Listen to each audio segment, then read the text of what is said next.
మొన్న ఒక వారం 10 రోజుల క్రితం విజయసాయి రెడ్డి ఆయన అంటాడు చంద్రబాబు నాయుడు గారి చావు గురించి మాట్లాడతాడు. విజయసాయి రెడ్డి నీకు చెప్తున్నాం, ఇంకొకసారి కానీ చంద్రబాబు నాయుడు గారి చావు గురించి నీ నోట్లోంచి వచ్చిందా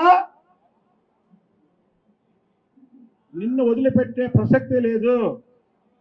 ఎందుకంటే మొన్న మా నాయకుడు మీటింగ్లో కొన్ని విషయాలు చెప్పారు, ఎవరిని బూతులు మాట్లాడద్దు, ఎవరిని వ్యక్తిగతంగా మాట్లాడద్దు అని. కానీ చంద్రబాబు నాయుడు గారి గురించి నువ్వు మాట్లాడినటువంటి పదజాలాలు ఏవైతే ఉన్నాయో రాజకీయాల్లో ఎవరు కూడా మాట్లాడరు.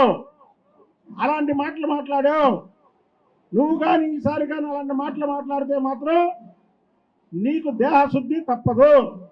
ఎందుకంటే మా నాయకుడిని మాట్లాడితే మేము ఎందుకు కోరుకుంటాం? అయినా మాట్లాడు నువ్వు రాజకీయ మళ్ళీ అందులో అంటాడు రాజకీయంగా ఏదైనా వ్యతిరేకించుకోవాలి కానీ వ్యక్తిగత కక్షలు ఉండకూడదు అంటాడు. వ్యక్తిగత కక్షలు ఏంటి? జగన్మోహన్ రెడ్డితో 16 నెలలు జైల్లో ఉన్నది ఎప్పుడు, ఏ ప్రభుత్వంలో?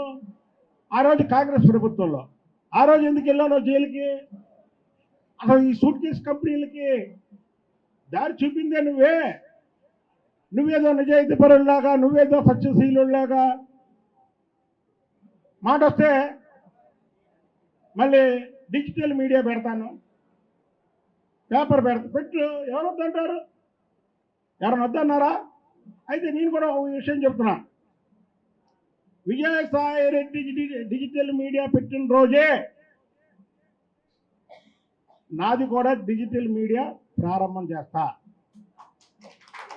ఎందుకంటే నువ్వు డిజిటల్ మీడియా పెట్టి చంద్రబాబు నాయుడు గారి గురించి, చంద్రబాబు నాయుడు గారి వ్యక్తిత్వం గురించి లేనిపోయి కానీ అందులో మాట్లాడావు అనుకో, లేదా మాట్లాడిచ్చేవే అనుకో, దానికి కౌంటర్గా ఉంటే మా డిజిటల్ మీడియాలో కూడా వస్తుంది. ఎవరిని భయపెట్టిస్తావు? రాజకీయాలకు స్వస్థాన్నావు, రాజకీయాల నుంచి వెళ్ళిపోయి నీ వ్యవసాయం చేసుకుంటున్నాను అన్నావు, మళ్ళీ వస్తున్నావు, మళ్ళీ అసలు రాజకీయాలు నిన్ను ఏ పార్టీలో చేర్చుకుంటుంది? మళ్ళీ అదేంటంటే సొంత పార్టీ పెడతానంటాడు. సొంత పార్టీ పెట్టి ఈ రాష్ట్రంలో